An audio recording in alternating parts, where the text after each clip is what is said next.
Julia does that. It just appears. The Magic. magician, right? Wizards. That's how we roll here. Wizards and Wiccans, and arrives right when she's supposed to. I delayed long enough that right as we started. Welcome, Julia. Can you hear us? Can we hear you? I got a Testing. Can you hear me? We can hear you. Yeah. Okay. Sounds good. I I got think we have the same mic. Yeah. I'm hearing you guys through the computer though. I got to change it to my headphones. Right? It's like just got to do that initial tweak and then it's good. There's some crazy new AI options with StreamYard that I've enabled that it actually blocks out background like artificially, so it steps it up, and then apparently it also touches up faces even. So it's like we're actually turning into the metaverse of that. It might actually like be AIing us a little bit. Who knows? I would never touch up my face using AI. Okay, cool. So how's your summer been? Julie, can you hear us? Or yeah, I can hear you. I just hear you through the computer. The summer has been great. I started off with going to Contact in the Desert in Palm Springs, and Graham Hancock was there, and there was a bunch of really good speakers. And then I just went to Chicago, and that was pretty cool. Luke, where did you go back to Wales? I did this week. I was going to say, just right-click in the bottom where there's like a little speaker icon. Just hit right-click, hit sound settings, and then you should be able to change to your headphones. Okay. But yeah, went to Wales this weekend. Lots of fun. We were in a place called Pembrokeshire. Right, like amazing. And then you're doing another show or gathering in September? It is with in Vegas. Rex there as well in Vegas? Yeah, in Vegas. September 14th through the 17th at Alexis Park Casino. That's going to be Andrew Basiago is going to be there. He speaks of, jump rooms and time travel. And there's all sorts of epic names on it, actually. I'll let you continue talking, and I'll bring up a picture of the whole list. Yeah, it'll be great. Who else is going to be there? Samus Monagich is going to be there, my favorite. Right? Brad Olson. Brad Olson will be there. I so need to be there. What? Brad Olson as well, right? Like Brad Olson, he went down to names. Antarctica. Yes, he did, right? Uh-huh. He did tried doing a voyage down there with the ship and stuff, right? Like a whole team. Yeah. Okay, I'm going to be right back. I'm going to change the setting on my mic. Sounds good, sister. And yeah, Sam Osmanovic, Bosnian Pyramids, does absolutely epic, great work. Really need to connect with Sam one of these days, years or months.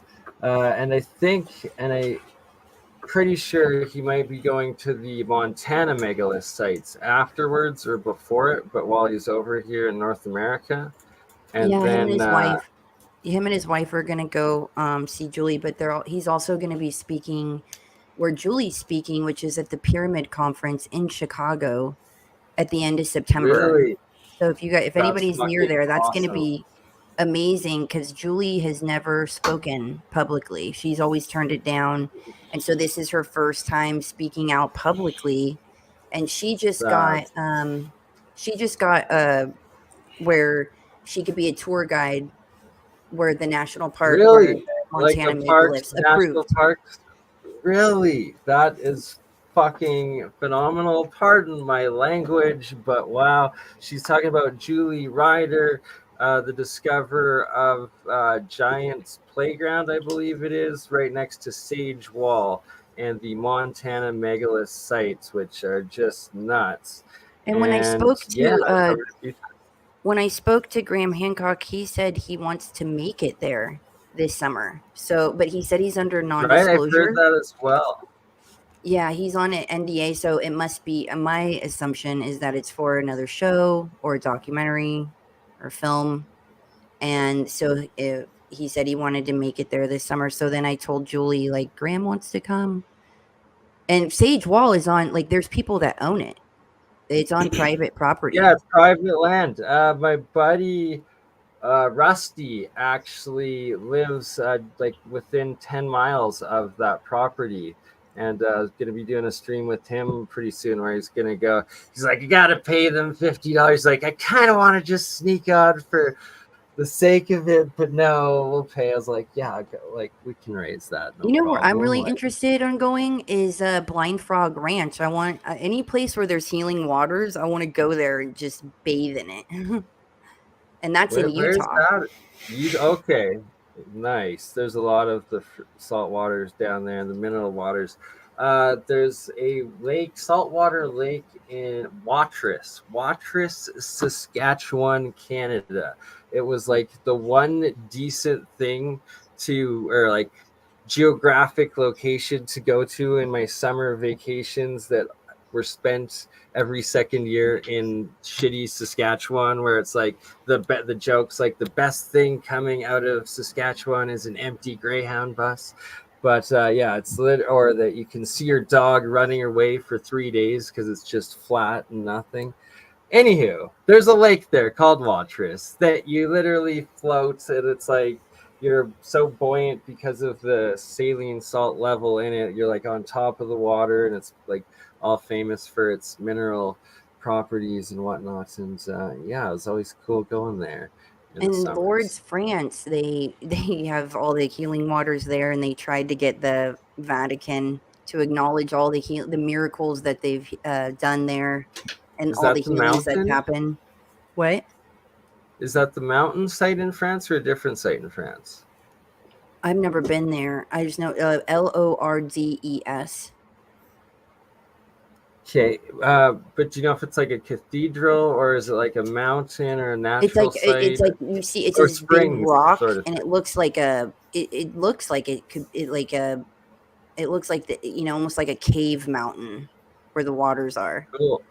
Yeah. Okay. I think that. All right. What you're now describing sounds like the place that I've heard about in France, and it's got like rumored to have been inhabited by the Templars at one point, supposedly carrying the Ark of the Covenant or something like that, or the Holy Grail or something in that mountain for a while. But it's well known for the healing waters, and also actually UFO UAP phenomena, but more of the ball lightning type, I think. All right, I was trying to find the poster for this app. Like, Julia, it's great to have you. Great to see you. And look at you go connecting in the world of alternative history research and like the big movements that are coming out. And it's just awesome that there's no longer the stupid lockdowns and people can get together. And hopefully something does come together.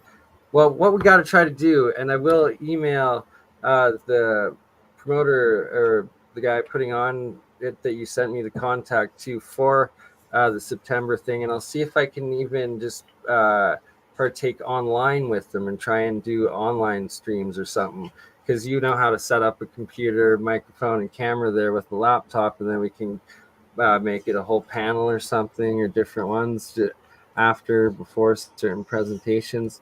And from that, hopefully, then get you to Chicago and be able to live stream record Julie Ryder's and another one of Sam's. And that is the best gift you could ever get me if you're there, is a live stream with Sam, so I can show him the Bosnian pyramid geoglyphology science that he, as far as I'm aware, is unaware of himself. And he needs to see it. It's a whole new science that verifies his own research done by someone else, coming to the same tens of thousands of years old dating of them, but a completely different method of ancient mapping of archaeological sites in this geoglyphology mapping to verify the ages instead of conventional carbon dating and stuff like that. So we gotta introduce Sam next year. I'm going to be going to the Bosnian pyramids, and I think he's going to be there. So I'm hoping. Zertis stopped by there today.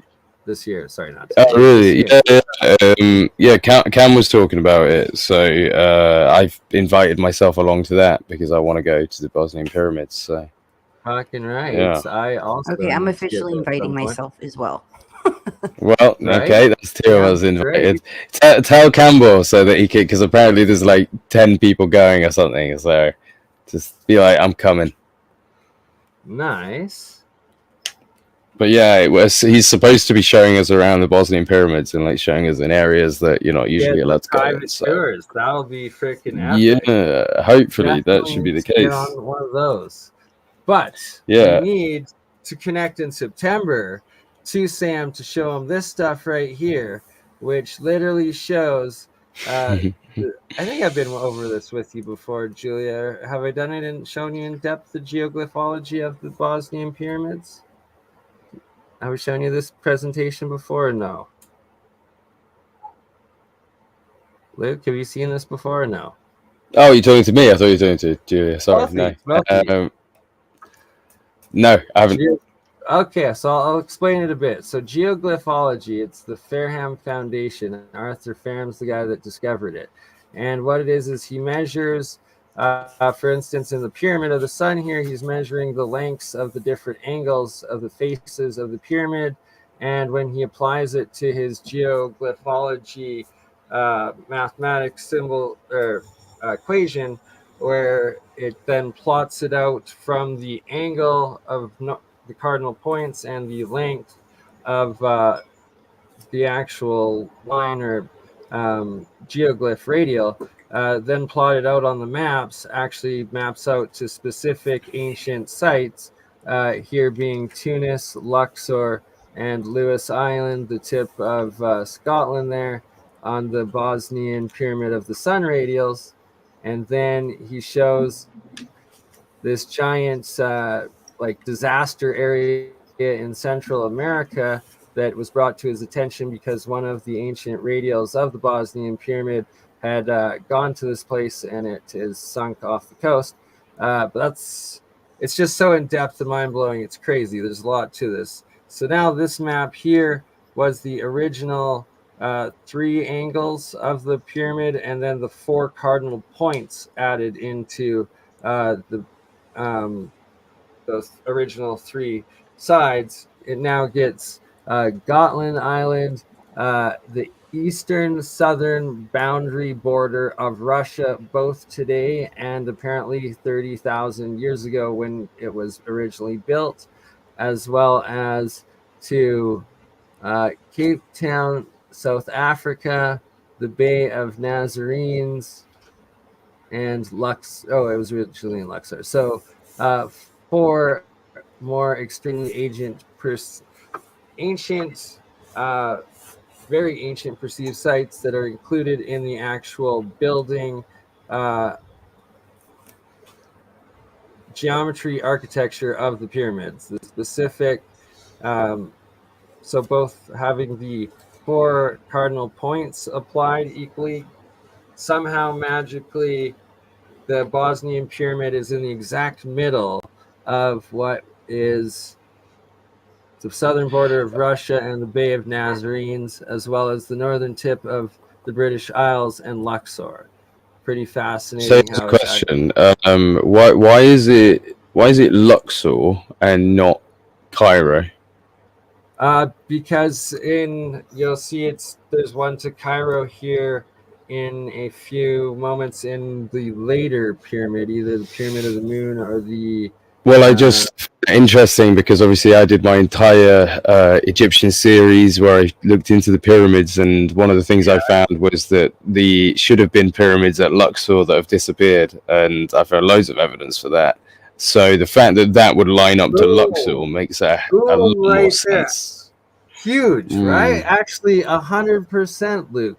And that should all the maps with all the pyramids in Luxor. So yeah. So the pyramids that were in Luxor were built and existing at the time that the original Pyramid of the Sun, which he dates to 36,000 or 32,000 year or BCE. So I guess that's 34,000 years ago, when it was constructed. And he gets these ages by when specific sites such as Luxor, Tunis, or Cairo appear or disappear on the constructions in the different radial mappings. Tunis is Carthage, yeah? Yes, sir. Yes, sir. Yeah, in the same book, there's a picture of a pyramid in the background of Carthage. Boom. So 30,000 years ago, there's probably giant pyramids in each of these cities, the same size as the Bosnian Pyramid of the Sun. And look at that. And then we'll see here at a certain point that it no longer goes to Luxor and it starts going to Cairo and a couple other places. It switches up. So building the pyramids of Moon and Earth. And the top line was pointing towards Scotland, by the way, which I mean, it's not quite doing it, but just near there are the Faroe Islands, spelled with an F, but they sound very like the Faroe Islands. So it could be that that's the actual spot, you know, like I really need to get an interview with Arthur Ferrum because there's literally thousands of next level questions that we could ask this guy and get answered with him and just rewrite history. It's interesting too, like the amount of scalar waves at the Bosnian Pyramid, which probably is what produces the healing. And it's in a person 100%. To look up would be Dr. Sandra Rose Michael. She's fascinating. She created a system, the EE system, and her mom worked on they worked on the Manhattan Project. Like her mom was a nuclear physicist and her dad was like every engineer. Are the best kind. Yeah, those and the second, third generational ones. Those are her parents, and she created that. But she says her system is scalar wave energy, and so all these places are now popping up to where they're buying her devices and then putting in like lounge chairs and recliners where you could go and pay and get like scalar wave treatments. That's awesome. That's essentially like the next generation of holistic energy healing, like the German water energy healing machines and stuff like that. That's just pumping it up to the scalar level. Like a lot of those old sites, it seems to be like when they're cut with the granite at a specific thing, you measure it and they're all at specific frequencies. Yes, like, right. It's huge. Like they knew which room, like, okay, I want to do this or I need to heal that, so let me go chill in this room. Unbelievable acoustic engineering in not just the geometry of the rooms and the buildings and the structures, but also the actual stone crystal. Like they're like microchips, but like computer. It's just they're so nuts. If you understand or take a look at modern technology in the microchip industry and then apply it, the electrical engineering physics side of it, to what we're seeing in these ancient sites. It's just on the same thing on an exponentially larger scale, larger than our own existence. It's fascinating as fuck. And the energy points and ley lines, and to continue on with what Julie's saying, is that a lot of the times these same sites are at the nodal points of these ley line intersects as well. And the couple places that I've heard rumored around my area in Western Canada that I've then driven through and like kind of briefly looked for or stopped at different times are actually some of the most fascinating places, where I'll actually have to go grab the crystal and show you guys. It was a mountain made out of pure quartz. It was freaking nuts. Where were you saying that missing pyramid is, or that where it's Two. Lots of them were in Luxor. Luxor and And there was just one? Carthage. Yeah. Well, interestingly, actually, there's a Luxor pyramid in Vegas, which is definitely a nod to this, because the casino is a Luxor pyramid, hotel and casino. Yeah. So we don't know whether it's been like robbed from Luxor literally and moved, but what's most likely happened is they've rebuilt. That where we went over with Campbell in the Google Earth and found that the dam was right there, right? And you were showing that Luxor was like that's below the old waterfall. Upstream. No, that's Aswan. That's farther upstream. Okay, that's Aswan. Yeah, Aswan is where the ancient quarries were. So that's where they quarried all the obelisks and probably all the stones for the pyramids and stuff like that. That's where the ancient granite quarries are in Aswan. There were pyramids there, definitely. Found literally where all those pyramids were. They were the giant Nubian geometry of a steeper pyramid, but they were much grander. They were 3 to 5 times the size of the Giza ones.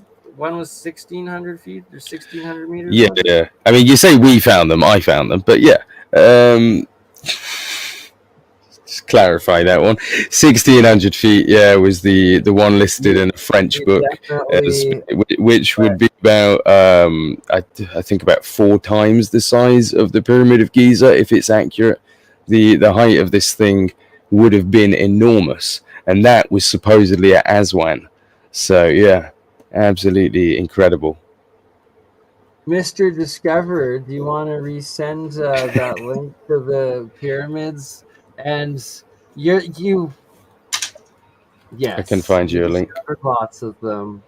But have you guys seen the footage from the Peru? From what they're saying, like 7 foot tall aliens in Peru?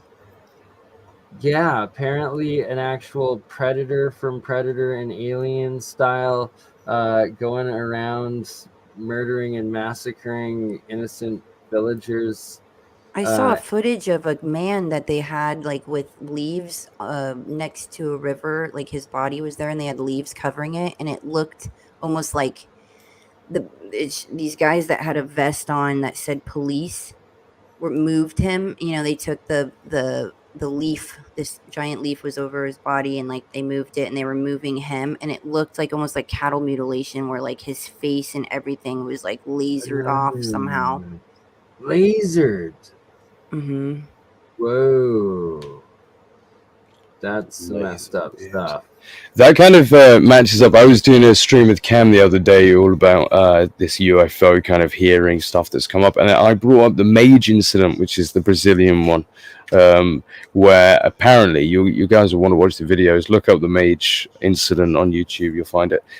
There was these ships flying above Brazil. Yeah, MAGE.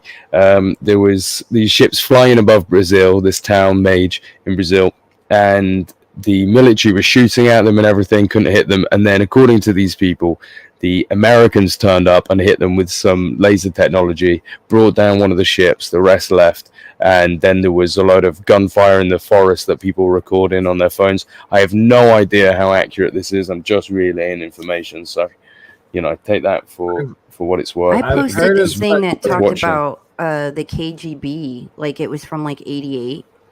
When like I posted a thing that talked about the soldiers that they talk about. These 23 soldiers had watched like the ship came, and it was brilliant white, and then the spheres grew much bigger and exploded by flaring up with a bright light, and then 23 soldiers turned into stone.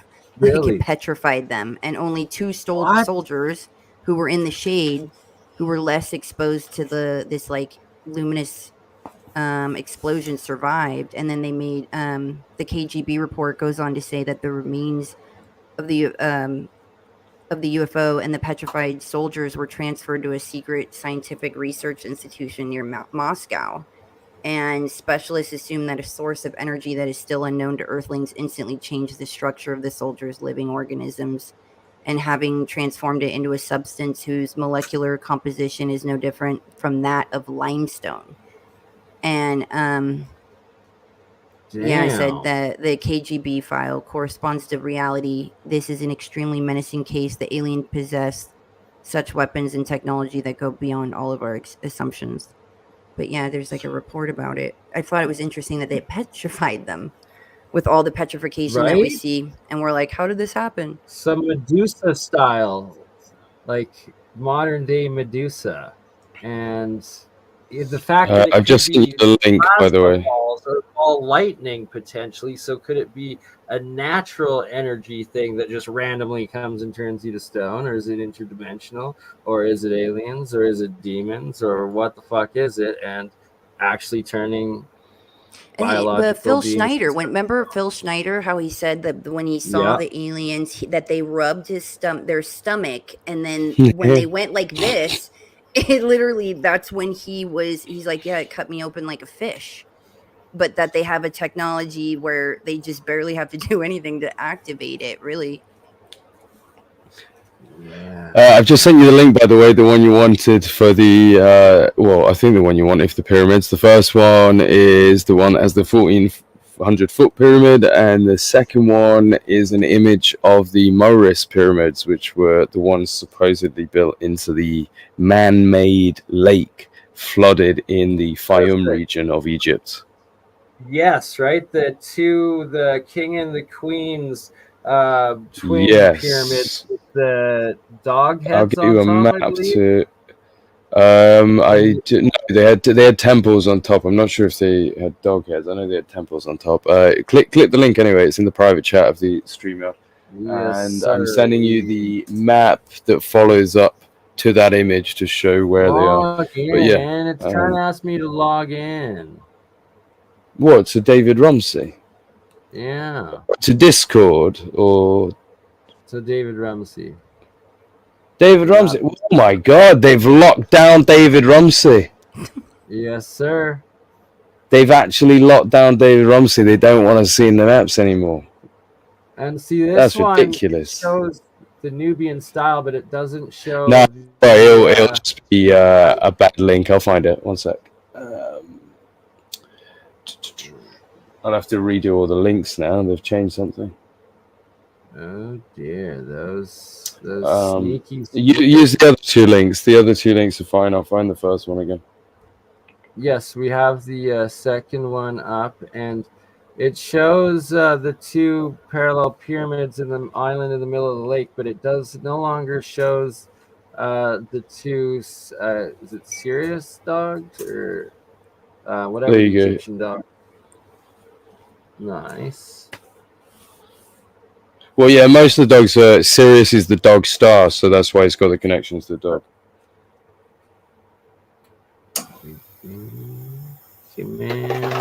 Loading. Here we go. Loading. There you go. So that one on the right is the one that should say 1,400 foot. Right, y'all. Yeah, there you go. That's the 1,400 foot one. Translation wise, where did I put those?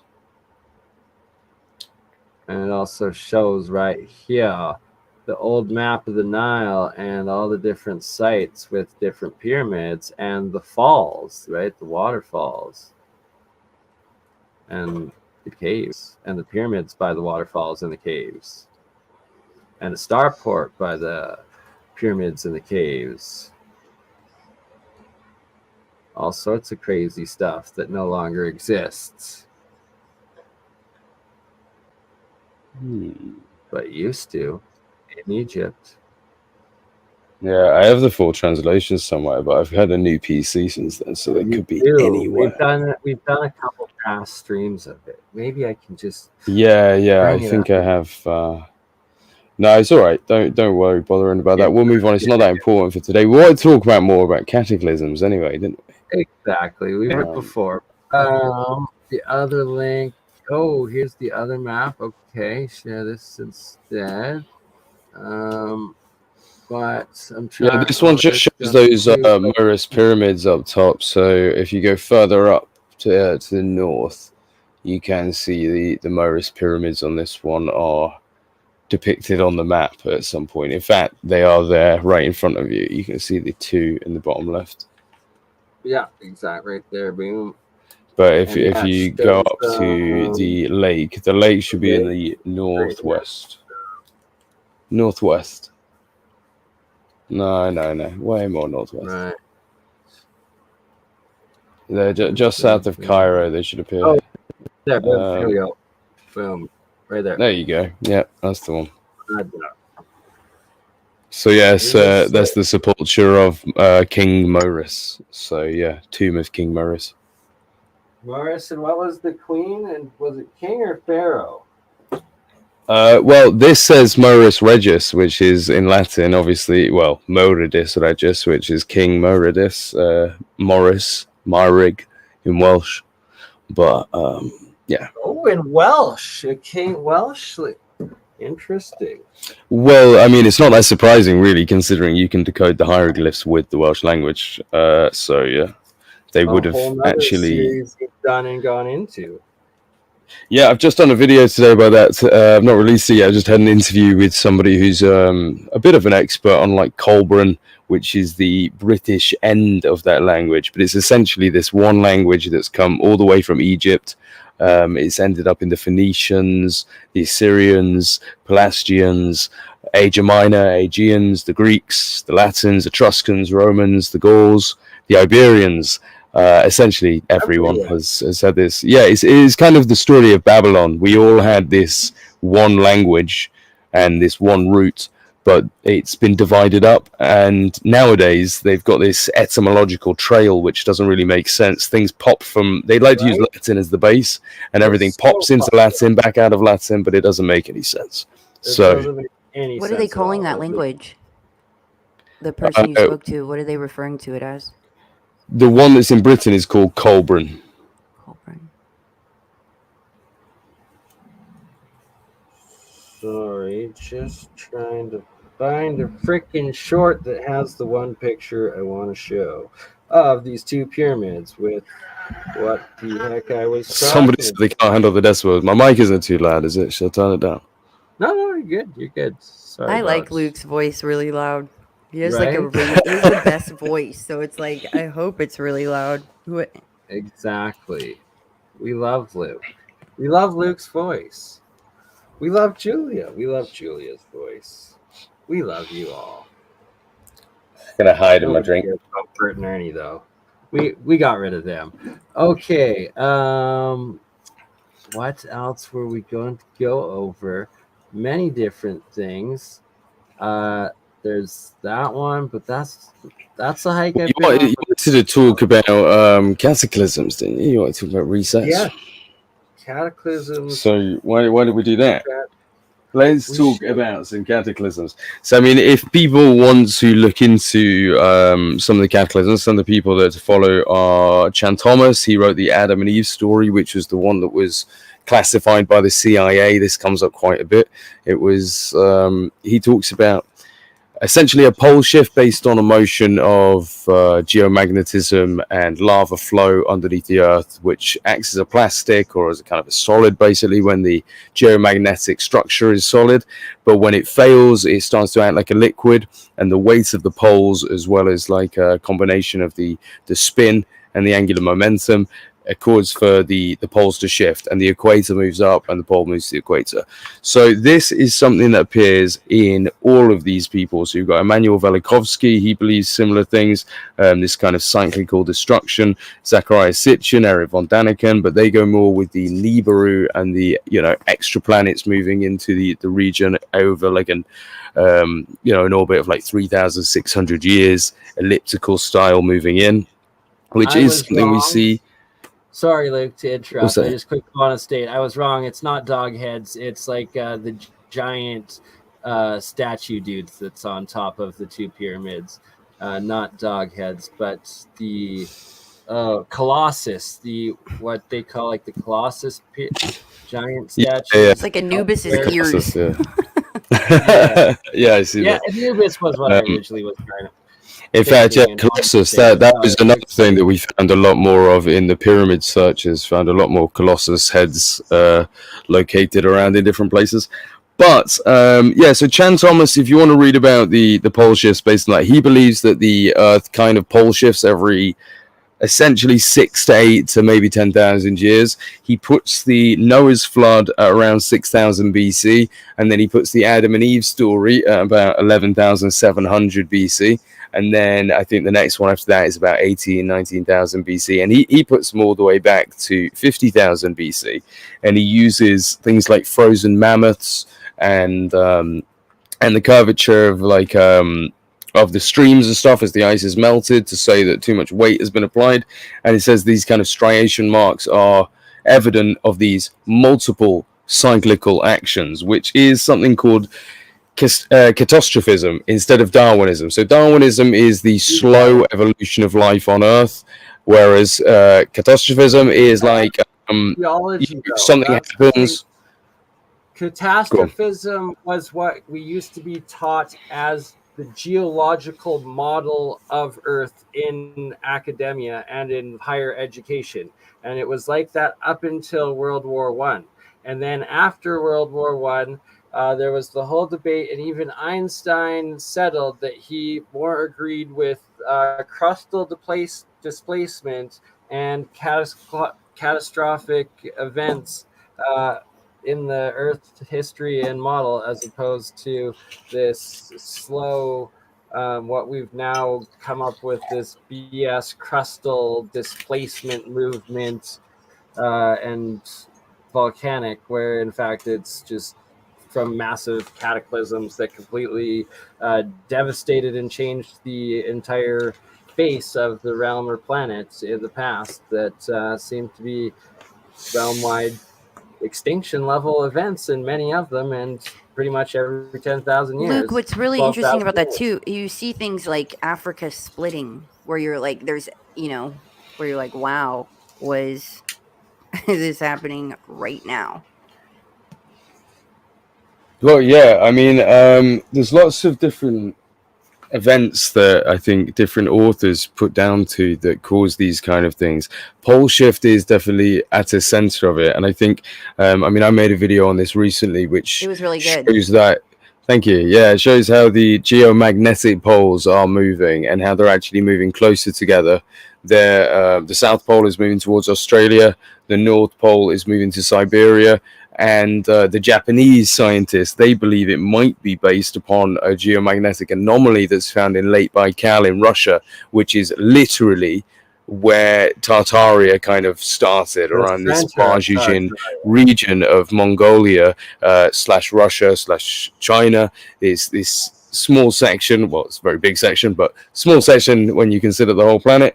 And this area has this geomagnetic anomaly that's appeared in about the 1800s, and it seems to be dragging the North and South Pole over. It could have appeared when the Carrington event happened, which was 1850s. Yeah, something like that. And it was around the Carrington event.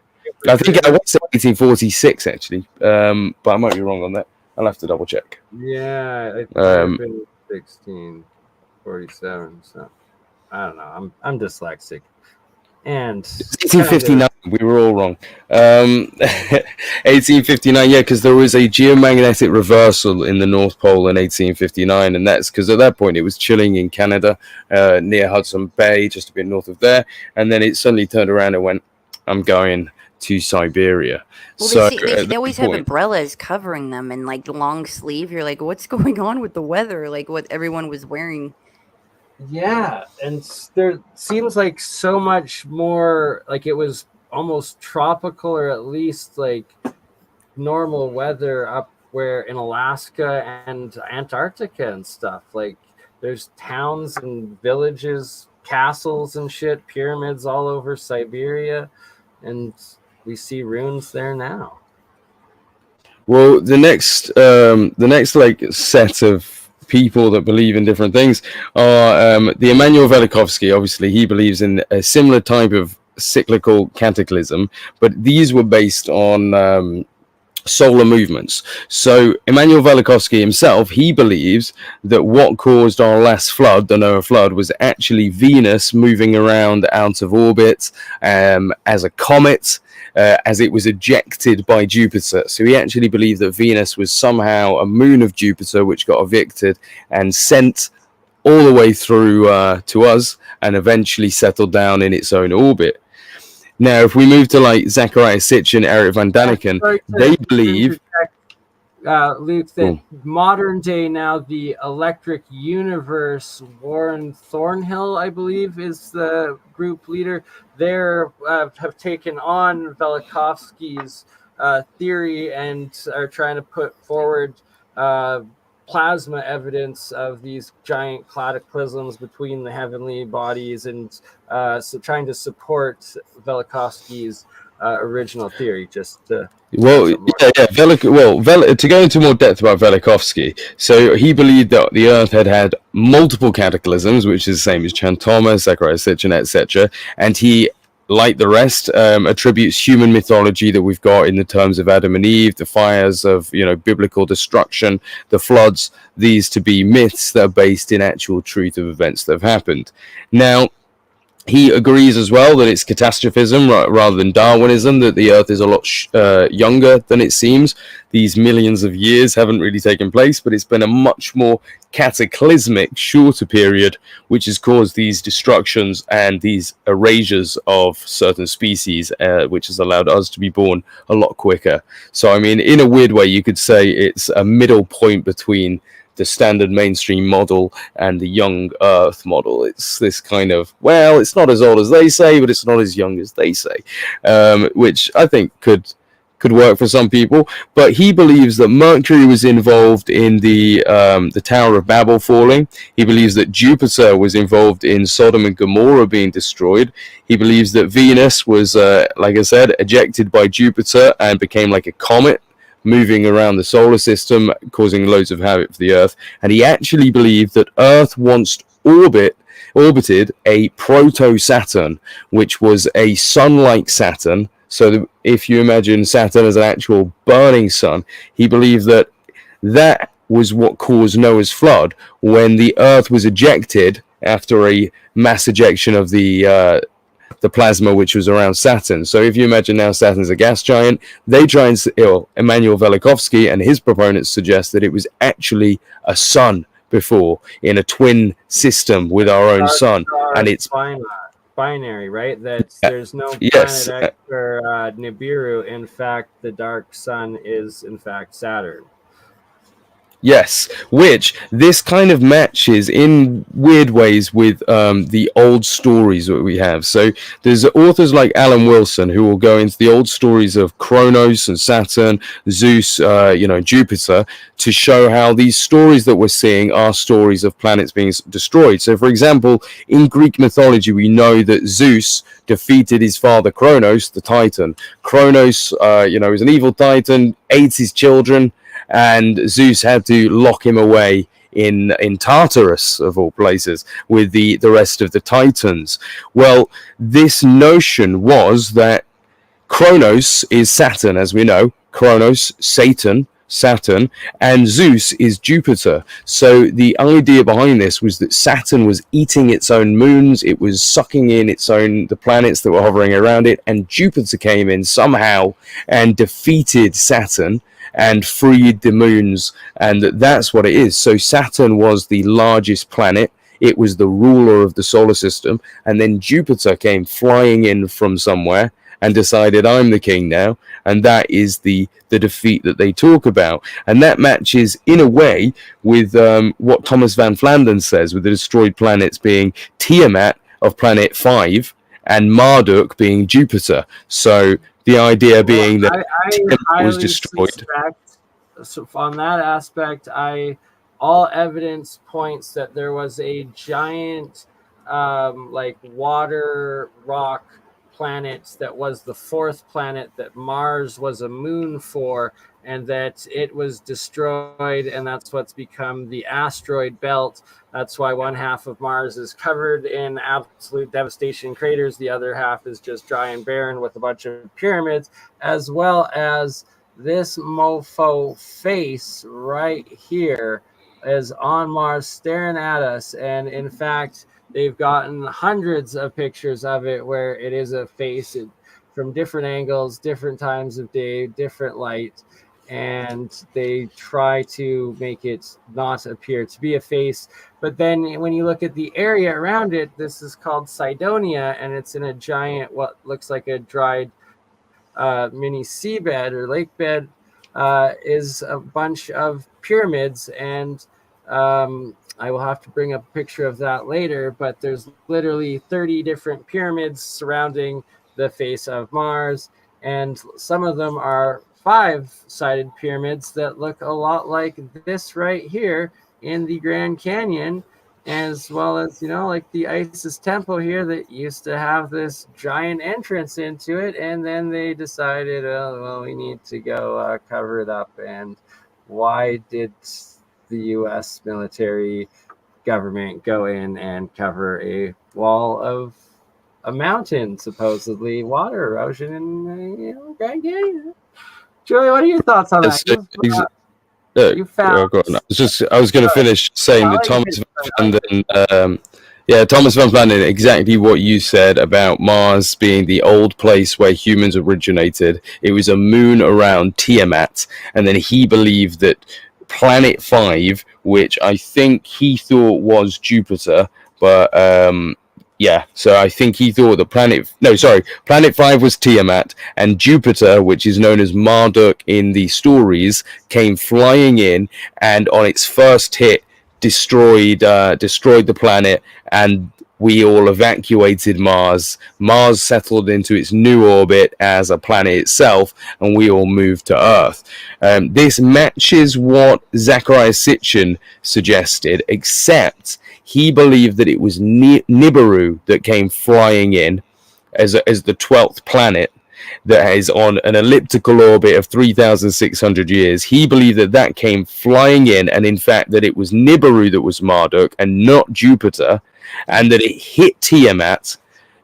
On the first hit, it knocks Tiamat in half, and on the second hit, it obliterates it and sends the other half flying into Earth's orbit. And it's essentially the same story, but it includes Nibiru rather than Jupiter. On to you guys. Yeah, I don't think Marduk is Jupiter at all. But it seemed to be that Venus did affect something here, and that's possibly why it started spinning backwards. And Venus and Uranus are the two planets that spin opposite. Julia. So something would occur to cause that. Well, interestingly, Alan Wilson's work, which a book called The Discovery of the Ark of the Covenant, it goes into this. So the Welsh have these stories called the Mabinogion, which is, they're called children's tales, but the original is actually origins. So they're the origins. And one of the stories, so the way that these stories are built out, they talk about them like knights. So they say, the knight of Peridor of Ethrog, he goes to visit the court of the lion, that for example. But they're just talking about planets moving through the constellations, but they've used a story to help them remember that. So it's very simple, Mind Palace version of events. Just use a simple children's tale to convey very complex events. And one of these is Venus arriving. In recent times, they're saying explicitly in human knowledge within our time that we've been here, that Venus arrived from somewhere else, which would match with what Velikovsky says about Venus being ejected as a moon of Jupiter and then flying into our solar system, causing a load of havoc, and then finding its settlement and then chilling out. So there are many people that suggest similar things, although they might have their differences here and there. Venus, what they call Venus right now, or what supposedly Venus in the setting night's western sky of North America, it creeps the F out of me. I don't think it's Venus the planet. I've been calling it the Death Star for about 10 years as I've been tracking it. It appears like throughout half of the year each year. And in 2016 or 2014, whenever the last parade of the planets, when all of the 5 visible planets but with the naked eye are all in a straight line in the sky all at once. August of 2017. What? Sorry? August. Are you talking about August of 2017? Yes, there we go. Okay. 2017 it was. Okay, yes. So at that time, I have a picture on some old cell phone or a video of me on my telescope, and then I like zoomed in on each of the 5 planets, showing all of them, and then also this other thing that they try to claim is Venus, or at different times they would try to claim it to be Saturn or Jupiter or whatever's like not in the sky at that time, sort of thing. But it's like I also caught it at the time when all 5 of the planets were there, and then it was also it. And when I zoomed in on it through my telescope, it looked like just this giant like red burning ball of like fire coming towards us, and it was really, really weird. And then when I finally took my telescope out like last month and looked at it for the first time this year, there was some really weird shit that freaked me out. It was like there's like bubbles that like formed like these circle things and like moved around, and it was just so freaking strange. I don't even know what to make of it, and I've been meaning to look at it again or try to look at it and get video recording of it again. But being in Alberta and the fact that our forests have been on fire for 4 months straight now, and it's nonstop forest fire smoke, we barely ever get a clear night sky anymore to be able to try to line it up and to actually get a look. Oh. Hello. Still there? Okay. Yeah, still there. sorry, I was just texting. Sorry. Okay. Yeah, right. It's like we're almost 1 hour in. We're pretty much. It was 57 minutes, 57 seconds right there. So you did a good job. Did a good job, man. Carry on. Love you all. Let's continue this, but maybe let's do a 5-minute bathroom break intermission, and then come back. Yeah, sounds good. Around for number 2, if that's all right with you. Yeah, we're good. Okay. What should I play? If only I had something lined up. Luke, you got a short I should play or promote? Oh, what about that one of me dancing in a bikini? No, not going to use that one. All right. It's all. You made me record it. You may as well use it. It's a clip I just made of all 3 of us right before this, and then I'm going to play a bunch of your stuff, Luke, when we come back, because there's a whole bunch to go into. Why the hell is it not opening? Oh, no. God. Live streaming. You never have everything fully prepared. Here we go. Video. And right. I only published it on Crypto Alchemist, not on BurnEye. Should have just gone with what Luke wanted me to share. And finally, I think I found it. Stop sharing, start sharing.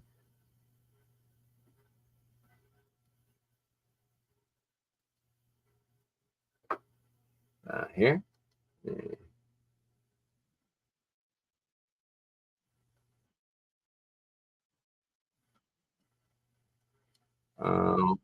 No, that's not even the right one. Fuck my life. I give up. By the way.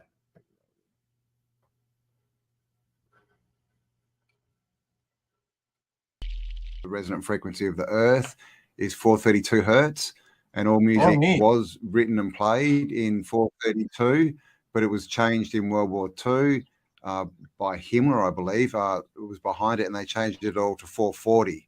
So it's not in tune. That's with, right. Yes, with us and with nature and the Earth and all that. It's out of tune now. And so the picture I have up right now is one of Walter Russell's, and it's showing the octave scale and how the octave scale goes through chemistry creation, through geometry, through sound, through light, and through color. But I mean, it's always been one of those things I've never really focused on whenever I tried learning piano, like the black keys, why are they there? when you play them, they just seem like off. They just make you feel a certain way instantaneously. It's like a lot of things. It just that kind of connection, that kind of vibe, or whatever it projects, that you get it immediately in that speed. With the black keys, it sounds like it's the ether more. You know, it's a background subconscious sound or frequency.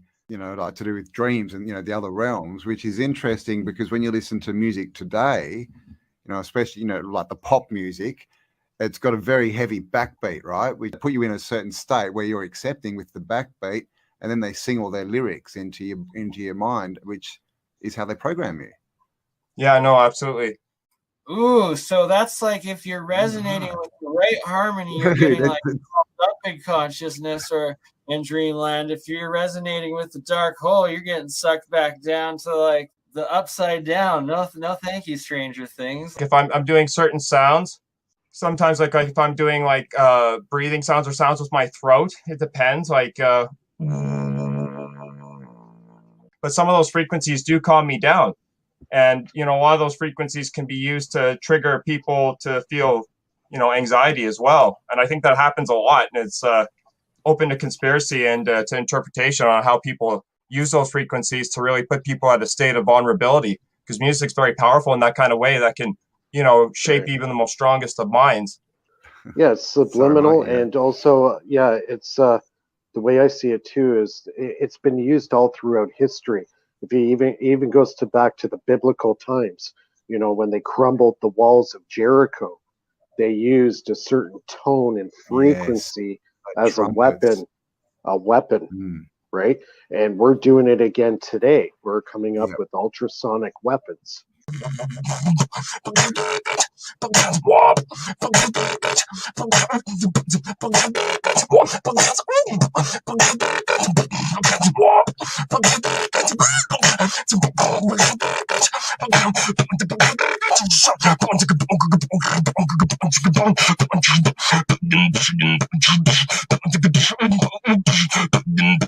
Vibrations is important. It's what makes people feel a certain way. It's what makes people, it could be used as a, they have specific things that can alter your mood based upon frequency. So, I mean, it's good to understand different aspects of sound, the very thing that everybody seems to be comfortable with when they hear something called music. Yeah, that's a good thing. You don't be out of tune. Wait, what was I supposed to say? There's some people that can't. Julia's do some Monty Python. Oh, I was doing Monty Python earlier, but not as an actual Monty Python. It was just like actually referencing the whole like, I'm not the Messiah. It's like, he's the Messiah. I'm not the Messiah. I swear I'm not. It's like, only the Messiah would be so humble. So ridiculous. You sound like fucking peep shit. Yeah, I was flying, and then those caught my eye, and that's what. Yeah, look at that. That's right at the Grand Canyon. That's Marble Canyon, actually, right there. And then that is the Grand Canyon. Right, like Marble Canyon part of it. Marble Canyon is where they found is where the Smithsonian found or where J.E. Kincaid found that. That's really okay. Mm-hmm. By the I think we need to be asking how the hell Julie got like 50,000 feet in the what air. Is what this? Secrets what is hiding? This giant black look at cube that. coming out of the ground? Like seriously, the next Mecca. Like like seriously, what the like is that? Someone in the comments is describing a Super Saiyan Hitler. What's I swear. the size of that? Where is this? That I think is in Utah. I think that was Utah. Yeah, that's insane. Like I wonder what the coordinates for that are. I would love to see more about that. Like what the actual fuck? And yeah, everyone get on Google Maps and help us find that. And then this stuff, and then with the distinctive rivers around it, that blew my mind. I wanted to be like, turn around! I need another view. Like, look at this stuff. Look at how star 40 this is. Look at that. That's you star don't need 40. To go home. We need to look at this. Look at all of this. Like, this blew my mind, and this is right across from the giant cube. Yeah, that's crazy. We have a lot That's of at a work big to horseshoe do. too, in the bend in the Colorado River. I might get my pilot's license. Doesn't even I look might real. start to Looks get my weird. pilot's license next year. I'll probably get a ton of footage after that, but that takes a while. Cool. Do you Pilot guys want to see license. my outfit that I wore on my Wales trip? I look My like neighbor I'm in the has YMCA.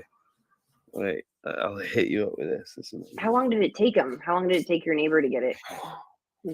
So not long. I actually got to go on his first flight, and he was really really good. Actually, it was very impressive. So how am I he doing? got through to the first part till I think it was like less than 6 months. Oh wow! You should do it. It was way fun too, and I was in a Cessna, and I didn't get nauseated. It was great. So that is how you get into all the sites that have fences. We need to call the rest of the village people. What's happening? I have the denim. This was my cave exploring outfit. Nice. Yeah. Where's your So I did. headlamp? Use your spelunking I just got you. Oh, I didn't have a headlamp. No, because I had a safety hat on. It's downstairs. Oh. Yeah, I was in a cave. Right? And I got a safety hat, and I've got a video where it's like there's a good 5 times in it where you hear me just go dunk, fuck, right? And each time I was like, that's what the helmet's for, because I would have just been bleeding everywhere. Like, genuinely, by the end of that trip, I would have just been like concussed on the floor in my own blood. But the helmet, you know. What cave did you go to? Where did you go to the cave? I went to the cave where Arthur's body was buried for a few years. What? Yeah, it was really fucking cool. Yeah. But we went on like the hottest day ever, and like I was like, the woods will be cooler. The woods were not cooler. The woods were hotter. It was like I'd entered the jungle. And we had to like climb over all this stuff. About halfway through, I just had to like take most of my clothes off and just pray to God that he'd just kill me. But then we made it to the cave, and the cave was so cold that I was just like, I didn't want to leave it. You know what I mean? Like that. I've never experienced this before, but I felt like, you know, original humans, where it was like I walked outside the cave, was like, fuck that, went straight back in. And yeah, it was wonderful. Yeah. It was nice. I felt like I was in, if anyone's played the game that's called Ark, I was in Ark. Literally, I was in the cave, like, this is cool. And then I walked outside and instantly started just dehydrating. So I was like, yeah, no, I'm gonna live in the cave for a bit. I wonder if you guys could hear 2 leaks if I speak. Hello. Yeah, make sure you guys sign up. Confusing. Or is it? Now there's 2 of me. Whoa. I'm definitely not. Look at that. Yes. I'm going to remain dressed. Oh, you know what? Plot twist. Oh, you know, I am also wearing an art jacket of this load of lambs in the distance, and I turned to my mate and I was like, "They're staring!" Like, because I zoomed in, I was like, "The lambs are staring right at me as if they can see me," and he was like, "You're wearing a high-vis jacket." Yeah, we get it. You know, I was like using this camera, literally thinking like, how is this goat looking directly at me? No one cares, bro. Shut up. Glowing object, like walking through the woods. How weed hits the. But yeah, you're just starting to be aware now that they're speaking to you. That's what happens. Exactly. You gotta be flashy to attract them. Is this like primitive time travel? Through the forest. No, to be honest, mate, sheep depress me, mate, right? Because you can see them and they'll just be eating grass, and then you can walk to the top of a hill, and at the top of the hill you're like dying, and you fall on the floor, and you turn to your left, and that same sheep will have just be eating grass. Like, hey, buddy, fancy seeing you here. But seriously, what is that? That looks okay. I'm trying to find that. I'm trying to find that bed right there. Lazy Elfman says it's Lake Powell. Someone says it's Lake Powell. Yeah. Is it in Lake Powell or is it just outside? There's I don't think so. I don't think that's Lake Powell because I was leaving and I was in the So plane confusing. for a couple hours. Well, it at looks that like point, and I was going to the Midwest. I don't think that's Lake Powell. Oh, down here. What about beer? I found in the process. I found some other interesting looking geo stuff. Fucking here. alcoholic. Fucking druggo. Could be Lake Powell, but then what? Just what the hell is that? And was it Yeah, previously because look at how covered by big- Lake Powell when there was more water? This is so meta. Which is Midwest. We'll see if you go past Lake Powell. You mean Lake Mead? Lake Mead. That's headed towards the Grand Canyon. We were past that because I had been in the plane for over an hour. Well, you said it was I in left. Utah, and Lake Powell's in Utah by the Grand Staircase, Escalante National Monument. I thought Lake Powell was by Arizona. This is Wow. I just finished my beer. I'm going on that. I'm guessing, like the I thought Lake Powell was Midnight. right by Grand Canyon, like a little south of Grand Canyon. I'm looking at a map here. I'm not familiar with it, but when I typed it in, I'm getting Who taken turned on to- music? I don't know, but I'm getting results for a mixture between Arizona and Utah. Most of it is in Utah, the water that's connected to Lake Powell, at least, by the Grand Staircase Escalante Monument. So I'll share my screen real quick and maybe, because it looks... Okay, show, because It I'm looks looking similar at to that. this Indian Hill area on the border of Arizona and Nevada, which has some really interesting, like, seriously looking star fort type stuff. No, that was two Julias as well. Right? Like, that's some crazy stuff. You Start zooming in. Yeah, it's got the found little some distinct, goods. like all over, like this. Like, So yeah, that's all what I'm thinking. even. It does look like it. So it's between. It's. I'm in so between confused the by who's border of real and Utah who's not. Arizona. It could be potentially this waterway. Maybe we could look in that direction to try to find that black cube. Can you play the video I'm from the getting beginning? again? I'm getting Lake Powell one more time? confused with the one in Arizona. Then the one right outside of the Grand Canyon. Can you Is there any share your- crocodiles in that? Can you share your Instagram in the chat so I can view the video and try to find this in my spare time? What's your Instagram? Yeah, it's my name right here, Holly Julia's. It's like Hallelujah, but Holly Julia's. All right, I'm gonna follow you. Check it out. Okay. Yeah, you guys, let me know if you get some coordinates. So if you I would can love to find see the what that possible is. areas, you can Is find that- that cube. That is huge. Whatever that is. Yeah. Right? Like, that's freaking nuts. And then how And you see this Starforty all this sand stuff around is? I'll go there. I'm like itching to jump in the car in 2 seconds. Well, I have to house it again, but then after that, I'm And gonna that, pause it yeah, one more that's time on Marble this cube, Canyon. 'cause I'm willing to sail there if someone buys a boat. It looks like it's by a bend in the river. yes, yeah, good point. that's what I was saying. So by there's like one by Bullfrog, Glen Canyon National Recreation Area. Yeah, like a I bay need to with open it. up Google Maps, but pretty cool. Yeah. New cap, who dis? I wish I had the real Google Map or Google Earth. I mean, but All right, we back. Sorry about Google that. Maps. Yeah, Google Earth, right? Oh dear. Yeah, so that ended up being Labyrinth Canyon. Try to- It's like epic to take a raft down that area. And it's like, is it a butte? Is that what they're called? These monument tower things? They say it's There a are mountains? ancient, like an ancient tree stump. Well, yes, that's what we say. Well, that's We what need a what drone. it looks We like. need a drone. All right. So I actually, speaking of that, I've actually connected my drone to my new phone, and so a gracious viewer donated the $100 to get me the new battery because I hadn't used my drone. So apparently it kills the battery. So I needed $100, but someone donated the $100 today. So I'm going to get the new battery tomorrow, and this weekend I shall be DJI droning finally. And we all I need also drones. want a drone.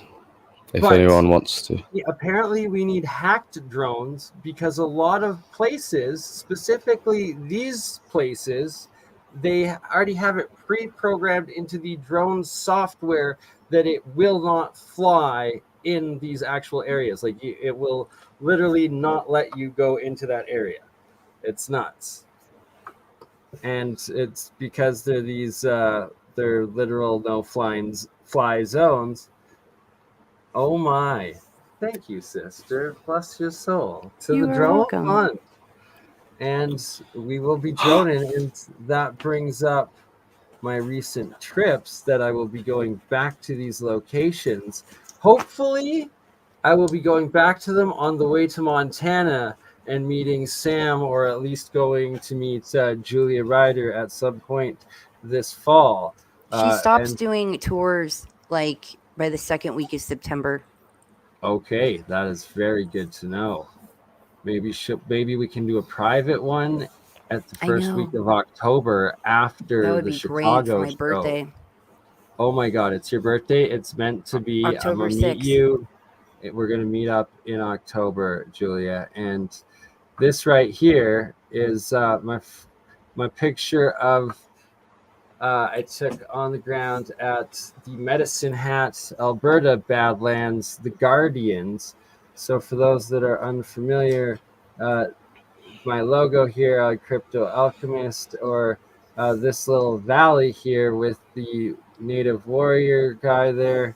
Here's a close-up of him, and then some say that there's also an Olmec head on the top right of the Western warrior figure, and then this guy right here, the Mayan Where is or this located? Aztec.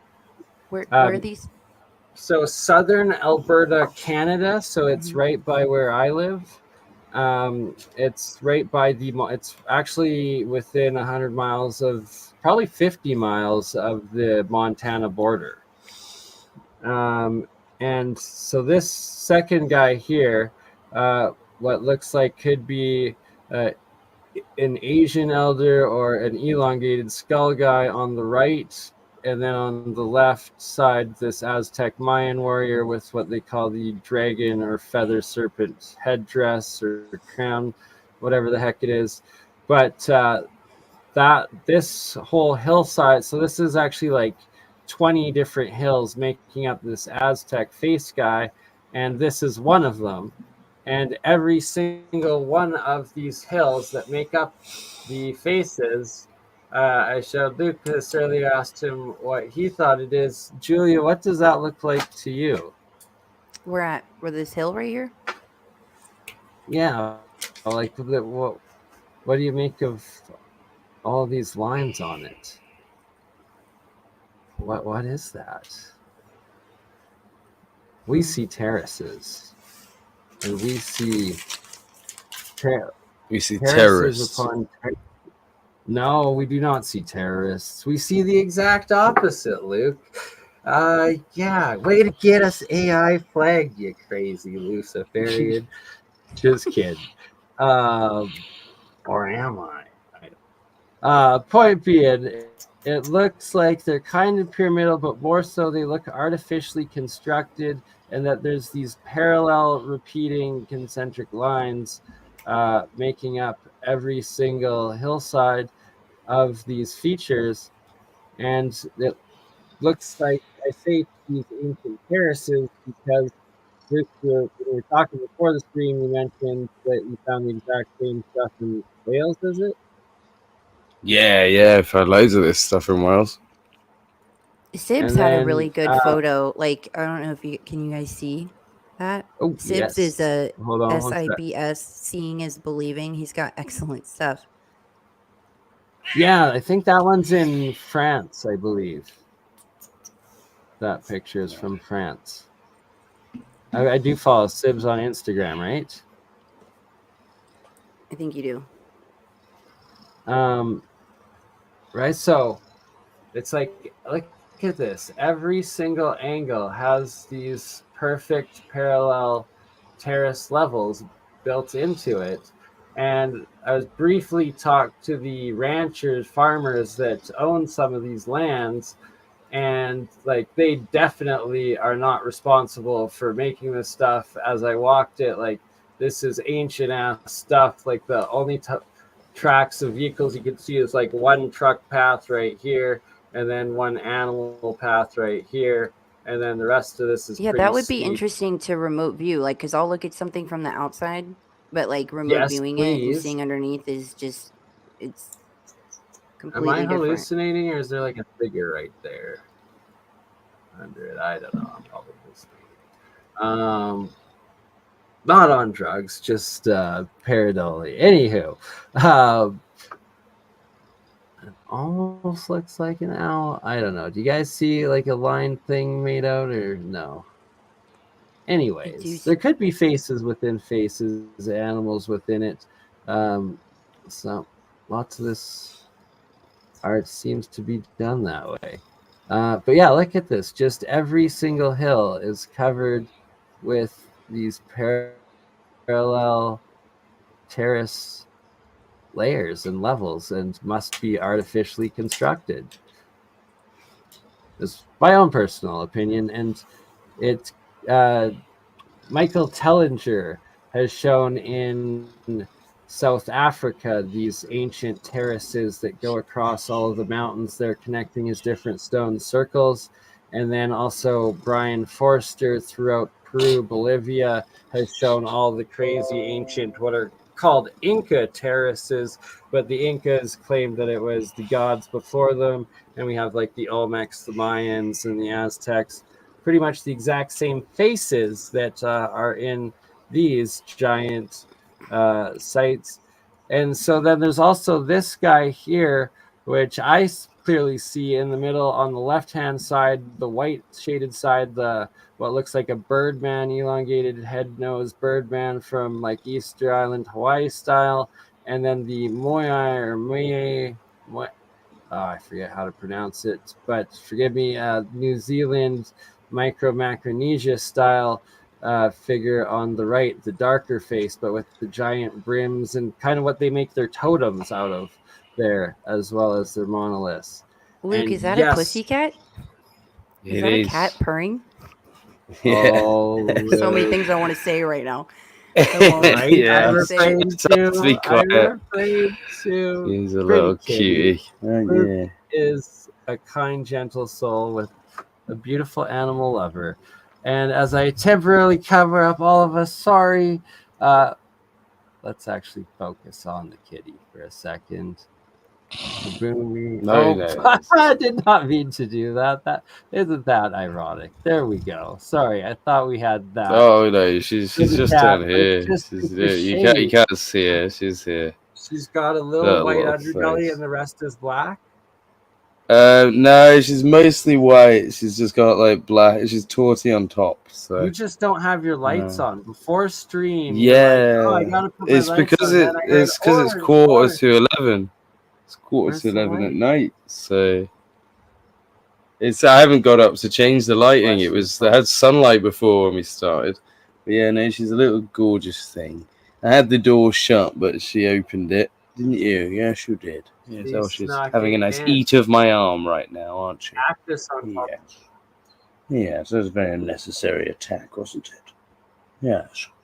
So just for reference again, the selection of pictures we're currently going through is my own pictures that I took while visiting this site right here in Medicine Hat, Alberta, called the Medicine Hat Alberta Badland Guardians, which consist of the entire valley that you see on the left here. It's called the Long-Nosed Birdman, and then followed to the right, this guy's labeled it Alien Coming Out of Head, but the Arthur Ferrum and others labeled the Aztec Feathered Serpent, and this guy calls the Alien Head. I called it Asian or elongated. Then he's found other potential figures and earthwork designs in between the rest of them that do have potential. Like, look at Skeksis. That actually looks more. It reminds me of like the pictures of Calafia, Queen Calafia.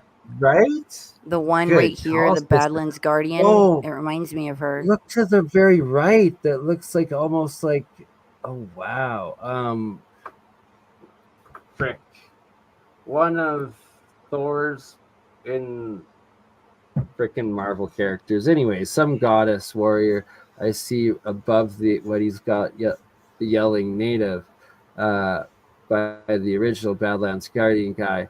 But so this is just a giant valley. I need to freaking measure it. It's probably at least 30 to 50 kilometers in width here in scale, and from east to west. And then there's a whole nother valley that I've found on Google Maps or Google Earth now that shows right to the north of this site.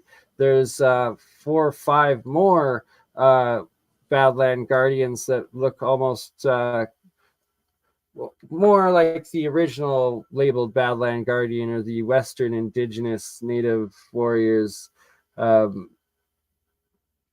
just don't want to offend with using the wrong terminology these days, but you get what I say, like this guy, like this one right here, as opposed to the Olmec one to the top right. And then that there also does appear, it's got it covered up here with the GPS. That's why you can't see it. But there does seem to be another face directly east across of that Olmec head. This guy right here, the Olmec. And then right to the left here on the very crown of the native warrior, there's what appears to maybe be a troll or a Viking style crown figure as well that you can make out. I see right here so I personally count there being 4 faces in this little section right here, including what this person has labeled the yelling native at the very bottom right hand corner, and immediately to the left the Badland Guardian's original site, and it being this guy that originally trended, being called the iPod native or something like that, or no, the iPod Indian. That's what it was. The iPod Indian is how he originally came, but that's actually an oil well with a private oil road going up to it, and you cannot access this without first going through the gates of a full private ranch and the owner's house, and the risk of getting shot.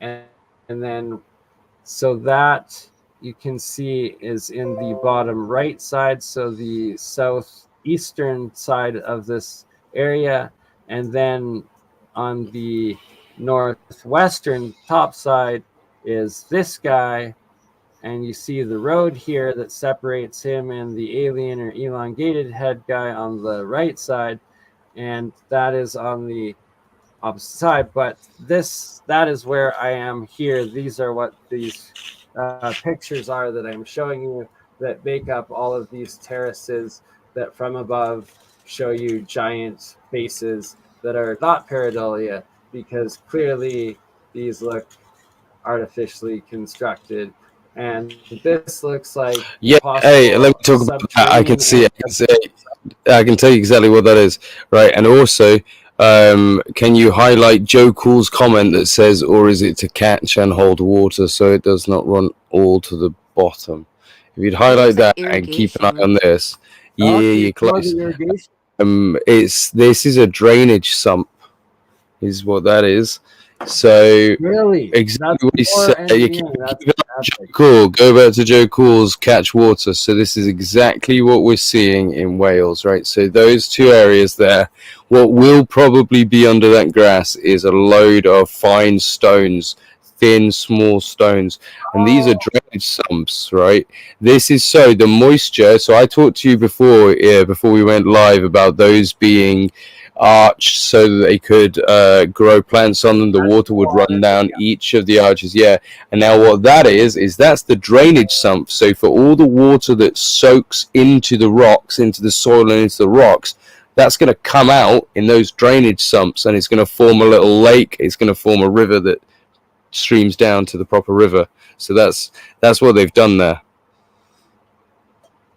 I love it, right? We're connecting the dots and showing And as soon as you said that, I envisioned it, and it's like when the groundwater is heavy, also probably it might even turn into natural springs that flow down from there. But at the very least, Well, it's basins that are yeah, catching it. so well, the reason is because if you have mud at the bottom of these sumps, you'll create swampland, right? So if there's mud at the bottom of those sumps there, if there's just mud, you'll create a swamp just below there, because all the water that's landing on the hill drains through this system they've created, and it comes out there, and it'll just create a soggy hill. Yeah, some will drain down, that's natural, but what they've done instead, or will have done, because this has been covered up, is they cover that area with the same kind of rocks you find on the beach, you know, loads of small pebbles, right? Loads of them. A big ditch, so they dig out a huge ditch and fill it with those pebbles, and then at the base of that they can put some bigger stones, and that will lead all the water to that exactly where they want to put it, which means none of it will get, because if you're growing, right, so you got to remember, to these people in the old days, the biggest time of year was the harvest, which is why the start of the year was Virgo, because that was right after the harvest. The end of the year was the harvest, the beginning of the year was the food from the harvest, the celebration, and that food has to keep them going until the next harvest. So anything to make their harvest better is going to help. So, which is exactly why they quickly figured out at the top of their hills is where all the water rains. It's not raining down here, but it is raining at the top of that mountain. So they went up to the top of the mountain. They realized all this water is just being soaked into the mud. It's doing nothing. All this mud up here, who cares about it? We're not growing anything up here. We need that water down here. So that's when they started to do this. They went, oh, okay, so if we go up to the top of that mountain, dig out a big dish, fill it with rocks, and then put a little entrance, a little exit for the water to flow, we've just created our own dike with our own water system that's going to flow. And now you're taking a river, a mountain that was producing, you know, it was taking all of the rain and it was producing 10% for a river, and you've taken it to 60%. You know, you've upped all that water that would have just soaked into the mountain and done nothing, and you've actually pushed it into a channel and then sent it straight to your farms on the way down. And that's what that is. It seems to be all of my conclusions and everything I'm shown constantly is I've constantly come to the conclusion of there's this inner earth water that is just amazing, and that we used to have access to it, and it changes like the molecular structure of things, and we thrive when we're ingesting that water, and that water supply has been cut off. And we used to, you know, like with the ancient aqueducts and everything, and now what's in our water. Oh, this is such another reason why we need to set up a stream with you, me, and Sam, and Luke in September here, and then get you to Chicago, and then get us all to Montana, and do 2 or 3 more, and connect all of these sciences, because Sam's also been like, if you actually follow the real work of Dr. Sam Osmanovich, like the science he's been doing and the discoveries of the digging out of the tunnels and the waterways and the original LiDAR mapping that they had done in the deep penetrating satellite radar or some shit that originally showed them I think it's like 10 or 20 different layers of like 50 or 100 or maybe even more kilometers of different tunnels, as well as aquifers, as well as a still running spring or creek or something that goes below the very base of it, I believe, if I'm correct. Might be mistaken, but I know that there's still one that's still running water today, and then there's several that are like they found these pools of long chambers of undistilled, but it was like the clearest, most perfect water you've ever seen.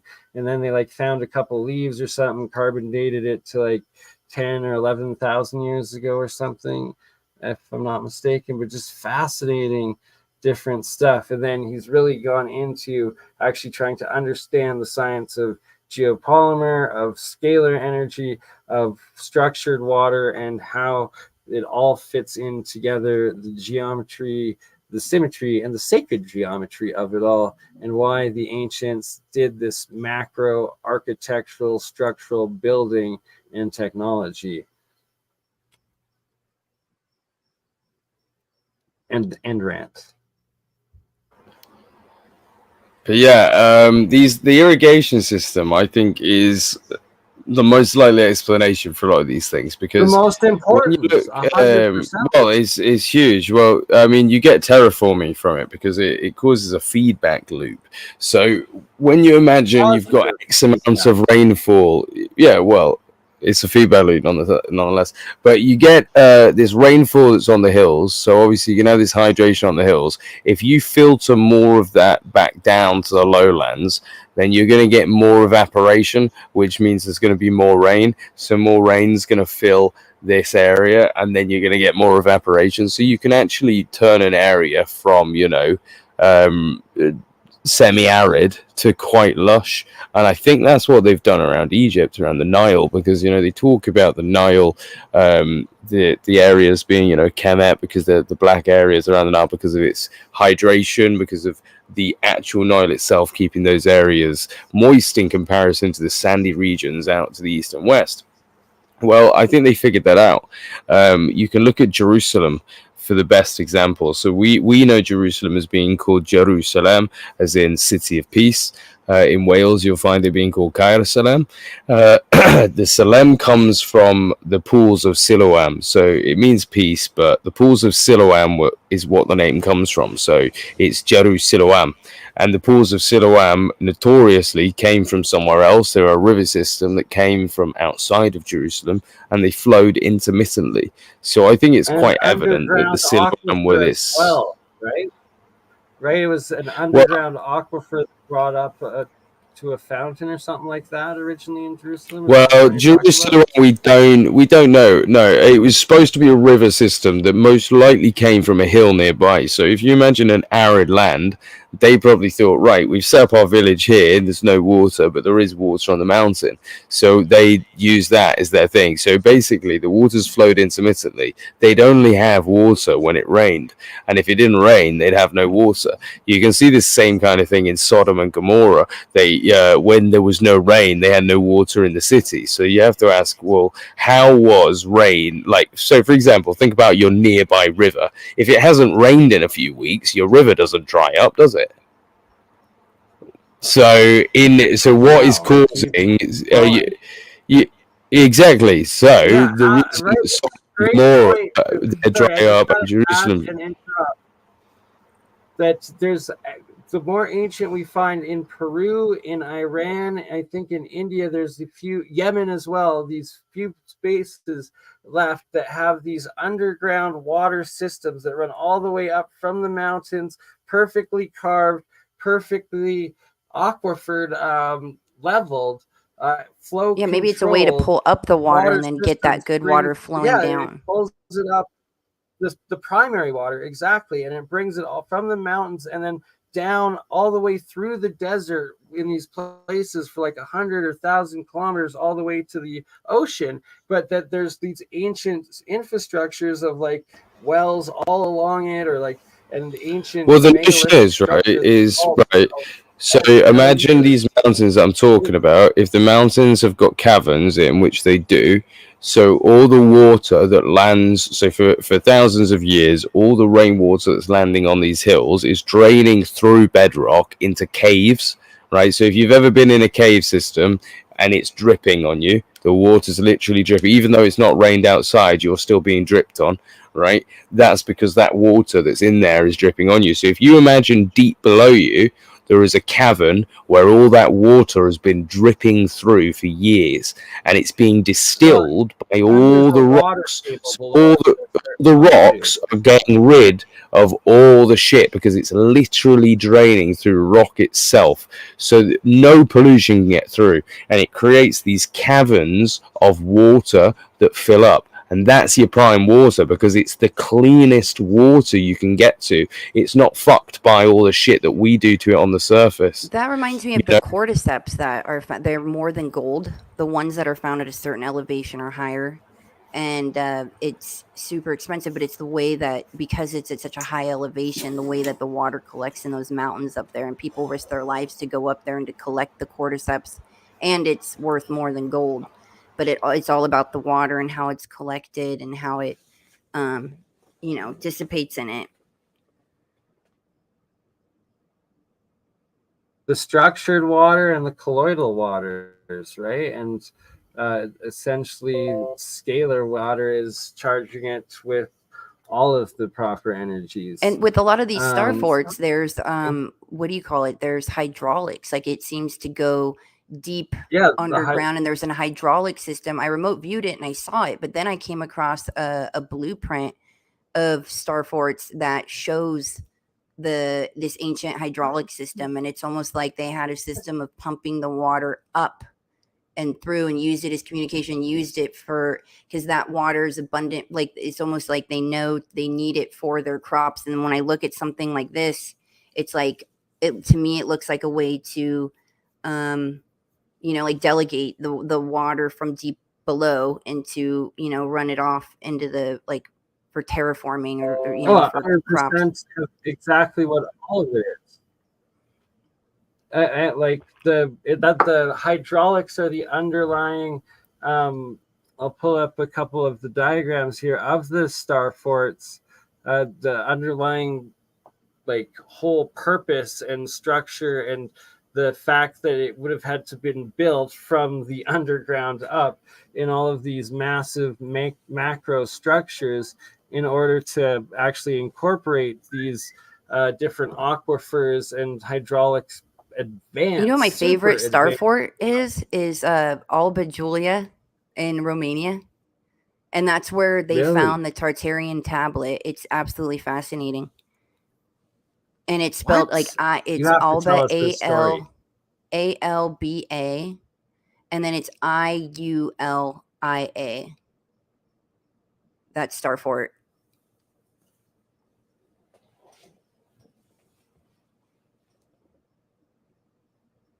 I think I got it. I think I will be pulling it up. Here we go. Oh. Of course, it's my favorite. It's like Julia. Tabs. I'm like, Star Fort Julia. Right? But the fact that you're able to remote view these sites and go underground and in depth and see how these corresponding advanced hydraulic systems and subterranean water systems and confirm it all.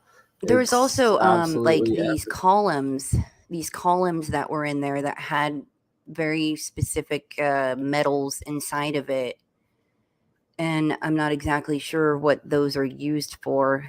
Like cauldrons sort of thing? Oh, like that's the battery. That's the holding tank. That's where they store the electricity from that they're generating, or the energy within it, for sure. It's electrochemistry. It seemed to be, I don't know, like pulling up that water from deep within the earth seemed to be one of the functions of star forts, in my conclusions, based off of what I saw.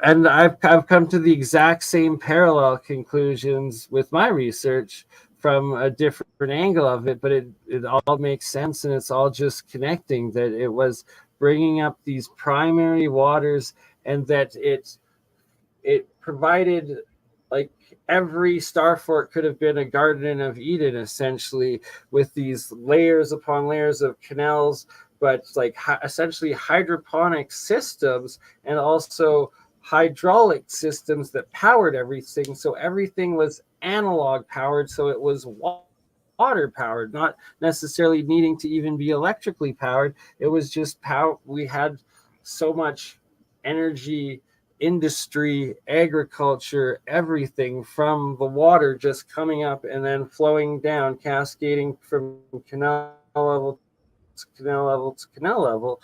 And that once that water dried up, no longer came, then you got the exact opposite, the negative feedback loop, where everything dries out, is dead, is abandoned, and then gets buried and bombed and is no more. You know what I noticed about the Midwest, because I had never been to the Midwest till this year, and I noticed that on top of the water towers are antennas, and it turns out that cell phone companies rent it out. But I'm not buying, like, it's just for that. I feel like it's programming the water. because there's I noticed at a lot of these water towers, there's another like antenna towers right by. So, Oh, like that's actually like 5G like technology generation of homeopathic electro water structuring technology potentially, and at the very least frying the water with like potentially cancerous causing microwaves before you even drink it. That's nuts. All these things we're doing, are they doing it intentionally, or are we just turning into idiocracy? The world, hopefully not. Let's not start watering our crops with Gatorade. It's because that is salt, which will kill it and dry it up. No, we need monoatomics and colloidal water and structured electromagnetic water and electroculture. Have any of you tried electroculture this year?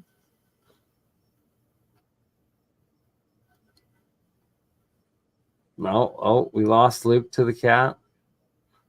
Oh, there's Luke. Lucius is back. So it's 4 p.m. where I am right now. What time is it there, Luke? Is it midnight? It's 11, but I'm texting a girl, so Oh, attaboy. Luke is flirting and he's petting his kitty cat. Oh, dear. Stroking some pussy. Stroke that ego.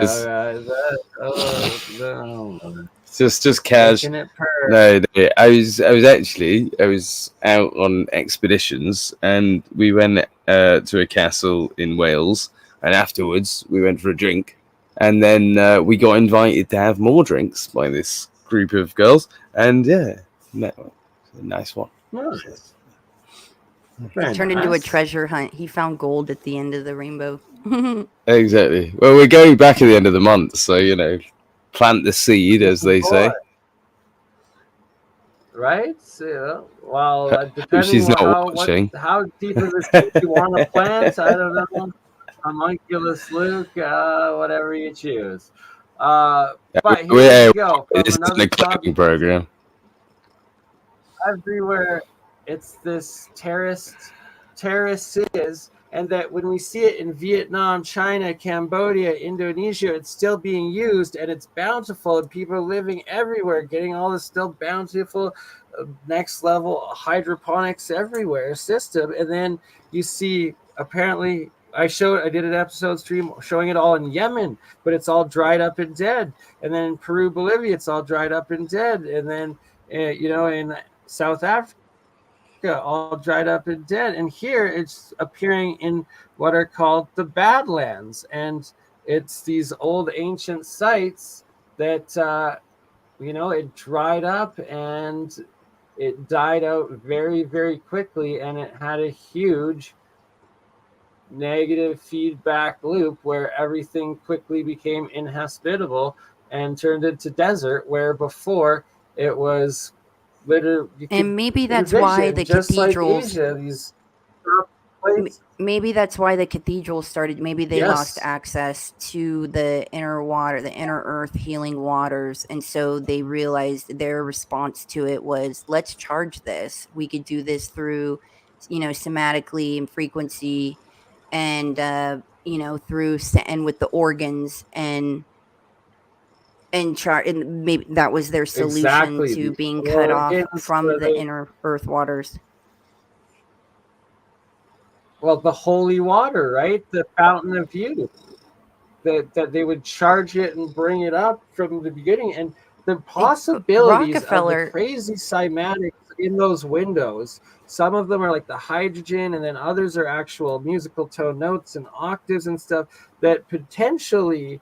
the organs blasting those harmonic frequencies in those ultra complex macro acoustically engineered amplifying resonated buildings. That it's just about knowing in what order to play which notes. But that some of the notes, though, some of the key fractals in the rose windows are like the actual cymatics of the resonant frequency of hydrogen, all this crazy advanced stuff that's just being found out and just came back to me all at once. But it's that could actually be used for cold fusion like generating hydrogen, all plasma potential stuff out without needing complex electricity systems where you're actually bypassing the need of creating the electricity and then pumping it in, where instead you're just pumping in this freaking energy shape freaking dimensional charge that just like splits, at water into fuel and hydrogen, oxygen. Boom, right there. Or then Rockefeller would get his bath water from Orange City, Florida. He would get it shipped in and only take baths in Orange City, Florida water, like water shipped from there. Isn't that the stuff that has like radium or radioactive in it? Or is it a different one? Is that a salt bath? Because after I went to this place in these Badlands, and there's another hill. So there's actually about 30 different hills in all of these different pictures of all of these symmetric terraces all across of them. And that's just two of the faces of the Badland geoglyphs. And so just to connect it all together quickly here before we move on to other subjects, the Bosnian pyramid and the geoglyphology that originally started talking about, it also is done not just with the Bosnian pyramids. And lastly, about the Bosnian pyramids, all three, the positions, the trigonometry of the three pyramids also map out to these exact spots around the world, or around the Mediterranean and Europe there, including Portugal, the Pillars of Gibraltar, and again, Tunisia. I'm back. But not Tunis, she bit me. Somewhere else. She bit you. Oh dear. So Tunis itself was Carthage, correct, Luke? Yes. So where now does this arrow points no longer to Tunis, but up to the next spot? Maybe still Tunisia I think that's before Libya, but I think that's the same as where it changes from Luxor to Giza. Do you see what I'm saying though on this little map here? Or is it showing? Do I not have the right thing up? Oh, I do, but it's not big enough to see. Never mind. Or can you see it? No, not really. Anywho, back to finishing this off. So that was the Bosnian pyramids. Do you see this, Bernie? More in there. Bernie, do you see this? Yeah, I was just checking where that. No. Oh, yeah. Bernie's not looking. Hold on. Boom. Yeah. Yes. Okay, so that's the three of them together, and how it also makes the seed of life. That's awesome. Someone sing the circle of life. Oh, that could be the circle, not the seed. Could be. I'll give you the seed. That's possible. So, BaronFoundation.com. That is the website that all of this information is available at, and I'm going to put it in the live chat right now for everybody so they can do their own research. But just to tie it all together, that was the Bosnian pyramids, now the Badland Guardian geoglyphs, and that's how I originally found out about these sites, was through Arthur Parham in the early 2000s when he first came out with this stuff. And so this road right here up, that's oil derrick, and this goes through a private rancher's place where he's like, trespassers will be shot. So you can't go there, but I might be able to hike in at the bottom side because it's another dude's property that I got in contact with. Here he says it's the Olmec image, the Aztec chief heads, and then gives the different ages, shows them some more, shows the dude wearing the same similar sort of shit. And then we have the numbers. The numbers here are the radial geoglyphs themselves, and that's what I need to go confirm with my drone when I go back there before hopefully before the end of August, but definitely September, and get some footage showing that these lines here are actually made, and get some actual measurements of them, and that they should be earthenworks, and that if I confirm the lengths and heights of them and the angles, then I can confirm Arthur Pham's geoglyphology, that they actually about to all of these places, and that these faces aren't just pareidolia. There's actually earthenworks built into them that connect into this same Bosnian pyramid geoglyph mapping system, and the Bosnian pyramids actually go to this site, and that's how Arthur Pham originally found out about it and started investigating it, was after he decoded the Bosnian pyramids, and I believe also the Giza pyramids also pointed to it, and that's when he decided to look at it.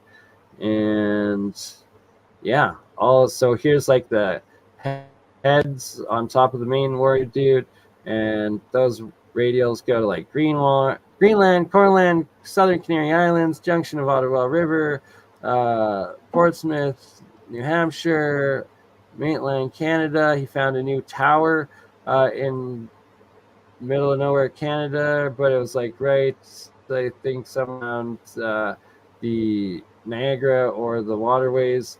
But it was an ancient site that had been decimated, and then now they built some new little dinky tower. This tower here, he found it, and that's what he's found is the people that built the bastion forts and the star forts also use this geoglyphology stuff, but that's for another episode because it would literally take me 3 hours to show it all and explain it all, and this is just a brief little overview. And this right here is the entire territory that is mapped out in the Medicine Hat Badland geoglyphs. That dude right there. All right. Thank you. Oh, Julia, you're such a sweetheart. Luke, what you got going on? Julia, what you got going on? Tell us, share some more. Ooh, I did a painting. I had a painting that I did, and it was with red hair, and I changed it to blonde. You want to see it? Yeah, Right. I do. Well, I'm just going to disappear for a sec. I've got to go feed the cat. Oh, dear. He's got to go feed the cat, a.k.a. he's been messaging girls, and it's half hour to midnight.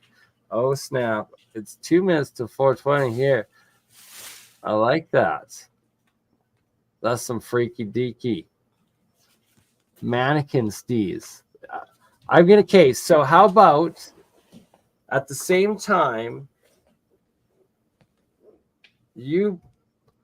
I set up 3 mannequins, and then you remote view and paint them. Can we do that potential experiment sometime or project? Yeah, where you set them up and then I draw it? Yeah. Okay. Would you like to get an overall view of the 30 possible mannequin pieces that it could be assembled from, or do you want to just go in blind? This is like some ISIS stuff right here. This is like some Osiris. Like, Right? all right, I have body parts and I scattered them. I want you to find them. Just mannequins, okay? They're just crash test dummy, aka plastic non-living homunculus. It's all okay. I used to do vending clothing and own clothing store, and that's why I have a whole bunch of chopped up mannequin bodies in my That's not lab. creepy at all. Not at all. Not at all. Not when they're wearing the clothing that I have printed them. When they're naked and disassembled, then it can kind of get serial killer vibes. I've kind of, worked away from that, but it's somewhere in between because there's still work to be done. So do you want to see, or do you just want to paint it and we'll just do the project dark, or should I go show? Yeah, the show outside 'em. laboratory? All right. In that case, I will be right back. I will be back in 1 minute.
What happened?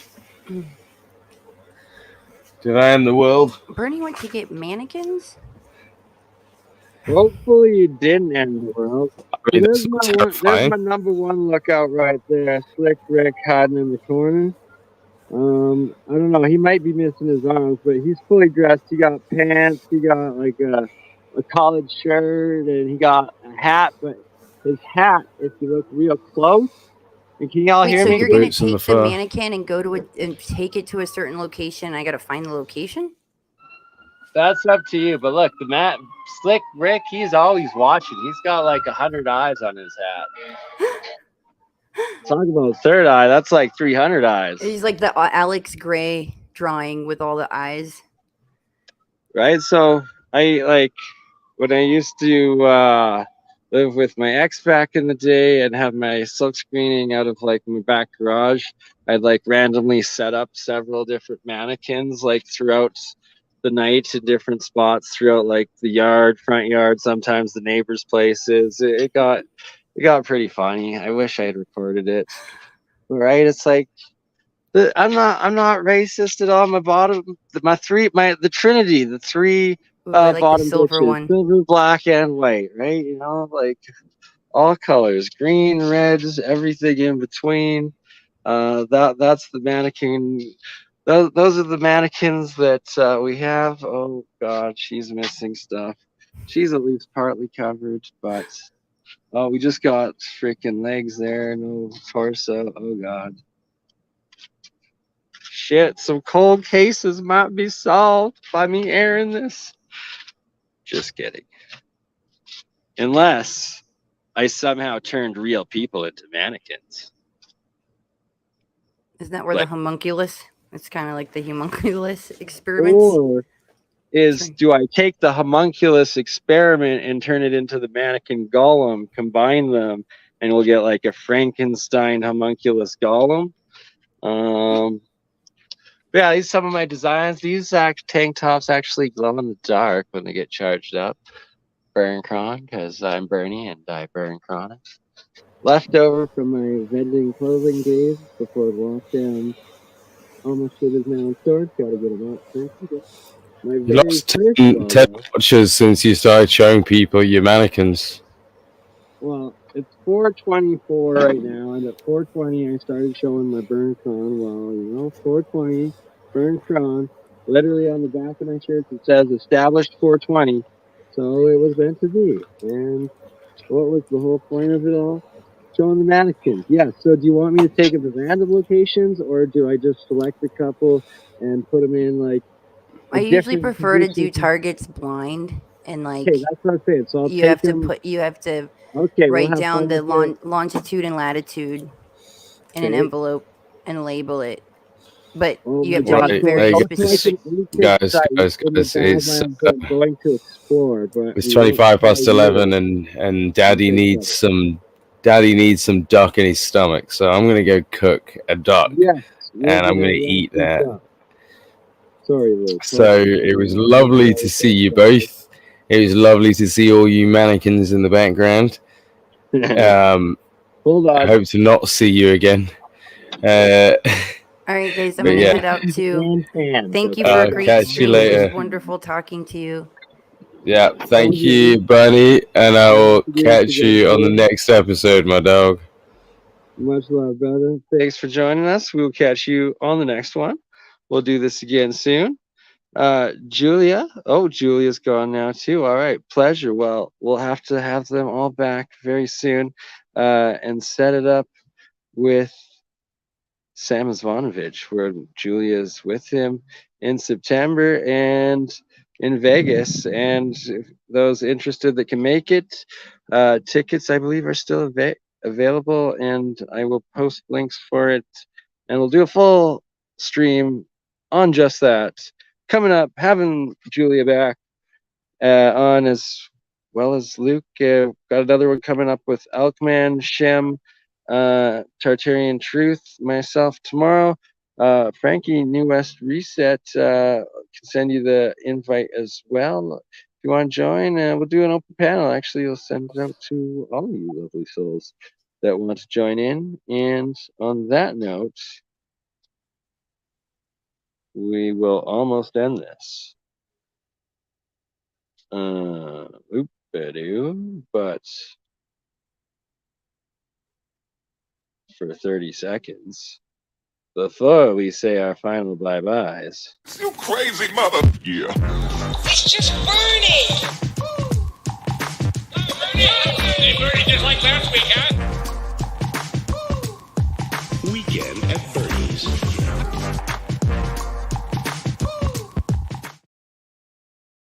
I'm so sorry.